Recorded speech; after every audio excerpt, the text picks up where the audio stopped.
कि SC ST के promotion, OBC के प्रमोशन में रिजर्वेशन और प्राइवेट सेक्टर में रिजर्वेशन का बिल लेकर आए, हम आपका पुरजोर समर्थन करेंगे। OBC के लोग बहुजन समाज का अभिन्न अंग हैं और OBC के मान सम्मान के लिए, उनके सामाजिक आर्थिक बराबरी के लिए बाबा साहब डॉक्टर भीमराव अंबेडकर ने संविधान में आर्टिकल 340 की व्यवस्था करी और आर्टिकल 340 की व्यवस्था के तहत उस वक्त की तत्कालीन सरकार ने आर्टिकल 340 को लागू नहीं किया। तब बाबा साहब डॉक्टर अंबेडकर उस तत्कालीन सरकार से क्षुब्ध होकर के भारत सरकार के प्रथम कानून मंत्री के रूप से रिजाइन कर दिया और उसके साथ ही बाबा साहब ने उस वक्त के जो हमारे राष्ट्रपति जी थे उनको लेटर लिखा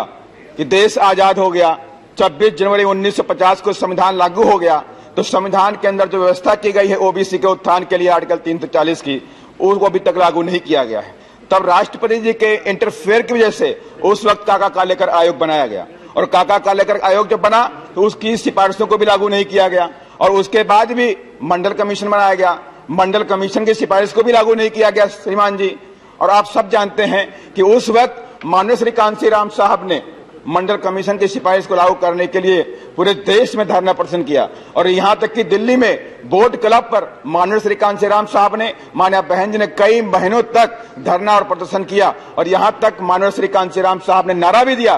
कि हम वोट से लेंगे CM PM और मंडल से लेंगे SPDM।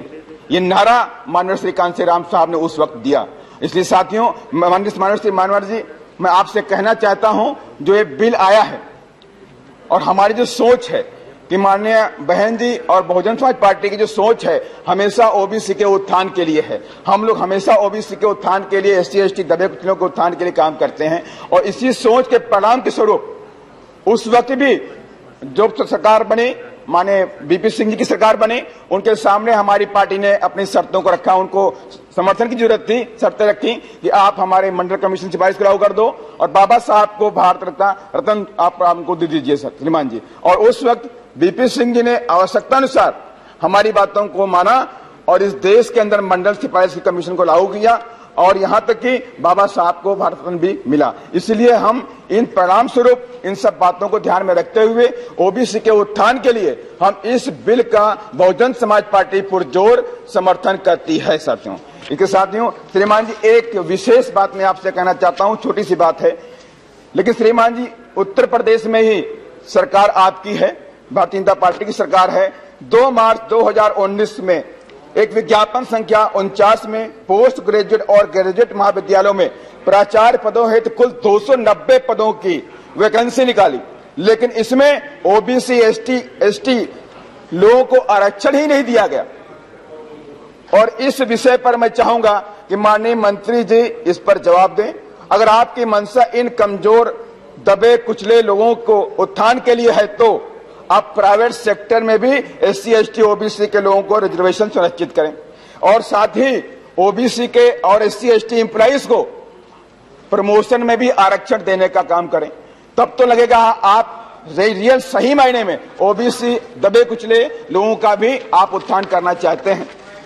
अभी माननीय श्री काफी हमसे उम्र में बड़े हैं, सुशील मोदी जी बोल रहे थे, माननीय प्रधान जी बोल रहे थे कि हमने उत्थान के SC ST के उत्थान के लिए बहुत सारे हमने काम कर दिए हैं। तो हम उनके सामने आपकी सरकार के कुछ एग्जाम्पल देना चाहते हैं कि 2008 में national scheme of incentive for girls secondary education एक स्कीम बनाई गई जिसमें 3200 करोड़ रुपए का प्रावधान किया गया और उस वक्त ये कहा गया कि जो SC ST की जो गरीब लोग हैं, जो कमजोर लोग हैं, जिनकी बच्चियां कक्षा 8 कक्षा 5 के बाद ड्रॉप आउट कर देती हैं, उनके पास पैसा नहीं होता है, उनकी शिक्षा को कंटिन्यू करने के लिए 18 साल तक उनको इस तरह की इंसेंटिव दिए जाएंगे। उसको भी आपने पूरी तरह से लगभग बंद कर दिया है, आपने पूरा तरह से इसे खत्म कर दिया है। और इसके बाद साथियों, श्रीमान जी, मैं आपसे कहना चाहता हूं, दलितों की बाबा साहब की फोटो लगाने से अगर दलितों का उत्थान होता, OBC का उत्थान होता, ST का उत्थान होता, तो श्रीमान जी बहुजन समाज पार्टी पार्लियामेंट से लेकर कन्याकुमारी तक बाबा साहब के फोटो लगा देती साथियों। लेकिन ऐसा नहीं होता है। जब तक हम बाबा साहब के मंशा के अनुरूप, बाबा साहब के संविधान के अनुरूप काम नहीं करेंगे, तब तक इन वर्गों का उत्थान नहीं होने वाला है। इसलिए मैं आपसे एक एग्जाम्पल देना चाहता हूं कि आजमगढ़ में एक घटना घटी। दलित समाज का पारसी बिरादरी का एक प्रधान था, प्रधान पति है श्रीमान जी, एक प्रतिष्ठित फैमिली है, और उस बस मैं खत्म कर रहा हूं, और उसका भाई जो है पीडब्ल्यूडी में इंजीनियर है, उसकी फैमिली गांव में रुकी हुई थी। किन्हीं कारणों में किसी से विवाद हुआ, वहां की सारी फोर्स पहुंची, सारी पुलिस पहुंची और उन महिलाओं को बेइज्जत किया, उनके कपड़े फाड़े गए, और रात में 12-1 बजे कई थानों के, मैं श्रीमान जी आपको बात बता रहा हूं, आप बात कर सकते हैं, और कई थानों की पुलिस पहुंची, बुलडोजर लेकर के उनके मकानों को ध्वस्त किया गया। श्रीमान जी, वो लोग कोई अपराधी नहीं थे, कोई क्रिमिनल नहीं थे,